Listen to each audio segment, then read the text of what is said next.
Alright, Giants fan here doing another glove review. This time it's on the Nokona Bloodline series BL1275H Black. Now it's just by circumstance I actually have two. I bought one. There was a problem with this one. It had a gouge right here. I don't know if you can see that, some cuts. I don't know what happened, but between that and the fact that this was a little loose, a little worked in, it just seemed like it wasn't brand new. People have messed with it a little bit or something. I don't know what happened, but so I asked them to send another one back, and the UPS guy brought that one and didn't take that one back. So I have to send one of these back at some point, but for now I'm going to do a side-by-side comparison. So we'll start by reviewing the glove itself individually. Quality of the leather. It's a very good quality leather. Very nice feeling. Feels great. Nothing like nothing I've ever felt before. Very tacky. If the ball's going to get in there and it's really going to just jam itself in there and it's not going to move around, it's not going to bounce out. It's definitely got a very nice tactile feel. When the ball gets in there, it's going to grip. It's got a very good grippy leather to it. So the quality of the leather's there. Quality of the lace, not my thing. It's a good quality. There's nothing wrong with it, but comparing it to the walnut, definitely not in the same ballpark. No pun intended. But it's just not as stiff, not as thick, and just a different type of lace. So I definitely want to get mine relaced, both for that reason and just the fact that I want something, I want a different color combination than just solid black. Solid black's kind of boring to me, so I want to have a little color in there. So I'm going to get the tan laces eventually. Workmanship, same thing as the walnut that I have. Very good quality workmanship. This one, unlike any of the other Nokona gloves, actually does have real leather welting in it. And as to whether or not that's a good thing or a bad thing, I don't know. But it's definitely there. Definitely adds a little bit of flavor to it. This one, unlike any of the other gloves, actually does have the famed shearling cuff material in there, which is basically it's real sheep fur. It's very comfortable, very nice. Not that big of a deal, but if you like that kind of thing, it's there. It does have the real sheepskin lining inside, which I don't know if you can really see it in the camera. It has little perforations all along the inside of the lining, and my guess is that that's there to ventilate the leather a bit, give you a bit of air movement in there to keep your hands cool. And from what little I played with it, definitely it's hard to tell if something like that's really working, but if you ask me, I do kind of feel a little bit of a difference. My hands don't sweat, quite as much, but you're still sticking your hand inside an all-leather glove. It's gonna, it's gonna sweat a little bit, but I think that's what their intention was with that, and I think it works a little bit. But you can definitely feel those holes when you're putting your hand in there. And I think once you get used to it, it's not that big of a deal, but it's definitely there. You can definitely feel it.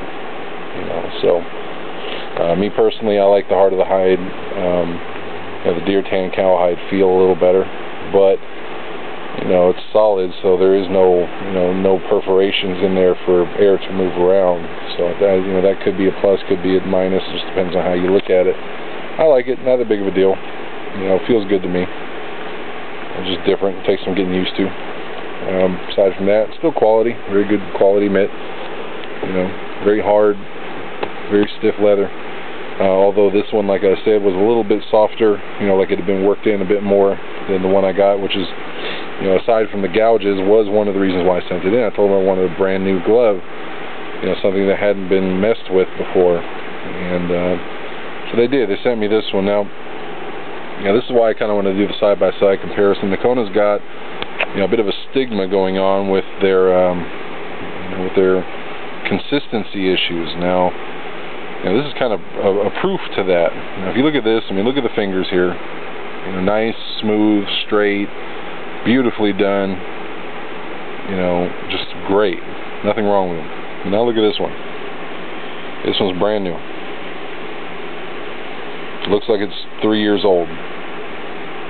I don't know. I don't know what the hell's going on here, but you know, this is completely different than what I was expecting. I mean, you look at here, okay, I can press in there and nothing happens, but I press in here and this whole thing just goes mush. You know, I try and do that here and it just, you know, bounces back for the most part.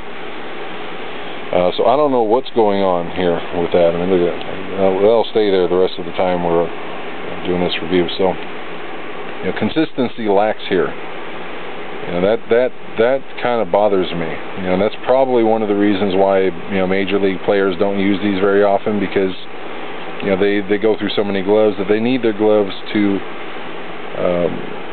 you know, to be consistent. They need them to look and perform and just fit and everything else. They need them to be the same glove every glove they buy. And just looking at these side by side and seeing the pictures of other gloves I've seen, and you know, between this one and the walnut that I had, everything's just a little bit different. And I mean, you can just tell there's definitely look at this. There's definitely a consistency issue here. So whether or not this is just aesthetic, I don't know. You know, it definitely feels a little bit more limp in this area than this one does. Not much, but noticeably there. And it's just, I don't know, disappointing, especially for a $300 glove. You would think that when they're producing these, you know, someone that's making this glove would look at this and say, you know, hey, this does not look like this one. Why is that? Should we be selling this? Someone's going to pay $300 for this glove. Should I sell this to them? You know, my estimation would be saying no. Okay, no, I wouldn't sell this. But you know, that's them. They want to do that. It's their business. So I may send this one back and just keep the one with the cut in it. I don't know. I haven't decided that yet. So you know, it's definitely something to consider. A lot of manufacturers out there, their gloves are a little bit less well produced. They're not as quality in the leather or the workmanship, but at least they're consistent. And you know, if you ask me, $300, is this glove worth it? No, it's not worth $300. You know, the heart of the hide is $200. The leather is definitely good, but you know, at the end of the day, unless you really, like me, I wanted an American glove, and that's why I got it. I want an American-made glove, handmade, here in the U.S. That's why I bought it. If that does not matter to you, go with something else. Because in the end, you know, if you're not okay with, you know, the potential for something like this, then you may not be happy with the purchase. So, and it's, you know, that's bottom line. That's, you know, it's a good quality glove, but you know, unless you can go into the store and pick one out yourself, you know, you're at the mercy of the company that sends it out to you. I mean, Just Ball Gloves has been an excellent company for me.